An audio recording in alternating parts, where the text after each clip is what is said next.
శరీరం నాదండి అరణ్యము, ఆరోగ్యం అరణ్యం అయిపోయింది, నా పరిస్థితి ఆర్థిక పరిస్థితులు అరణ్యం అయిపోయింది, ఆత్మీయస్థితి అరణ్యం అయిపోయింది. ఎందుకో నాకు ఈ చాప్టర్ లేకపోతే బాగుండని బాధపడుతున్నావా? ప్రభువారు తను ప్రేమించిన బిడ్డల్ని ఆయన కృపకు పాత్రలుగా చేయడానికి, తగ్గించడానికి కొన్నిసార్లు అణచి నీ అనుభవాలు కూడా తీసుకెళ్తున్నాడా?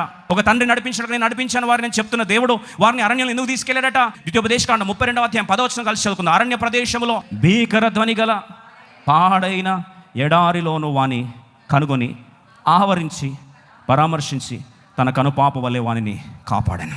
అరణ్యంలోనే కనుపాప ప్రేమని కనిపిస్తుంది, అరణ్యంలో కనుపాప యొక్క భద్రతని కనిపిస్తుంది, అరణ్యంలోని హృదయం యొక్క యథార్థత బయటకు వస్తుంది, అరణ్యంలోనే దీనత్వం బయటకు వస్తుంది, అరణ్యంలోనే నువ్వు ఏరుకునే అనుభవమే కర్ర.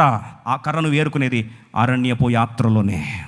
కొన్నిసార్లు కన్నీటిలో నాకెందుకు దేవుడు తీసుకొచ్చాడు? Let me tell you this. Israel దేశంలో ఒకవేళ అరణ్యం యాత్రనే మోషే జీవితం లేకపోతే ఆ యొక్క మోషే కర్ర అనే పేరు వచ్చేది కాదు, నీ చేతిలో ఏముందని అడిగేవాడు కాదు, ఆ మాటే రాకపోతే దేవుని కర్ర అయ్యేది కాదు, దేవుని కర్రే కాకపోతే అద్భుతాల వర్షం కురిపించబడేదే కాదు. అదే లేకపోతే ఇశ్రాయేల్ ప్రజలు 430 సంవత్సరాలు ఏ బానిసత్వంలో మగ్గిపోయారో జీవితాంతం అదే బానిసత్వంలో మగ్గిపోవాల్సి వచ్చేది, వారి జీవితంలో విడుదల ఎప్పటికి వచ్చేదే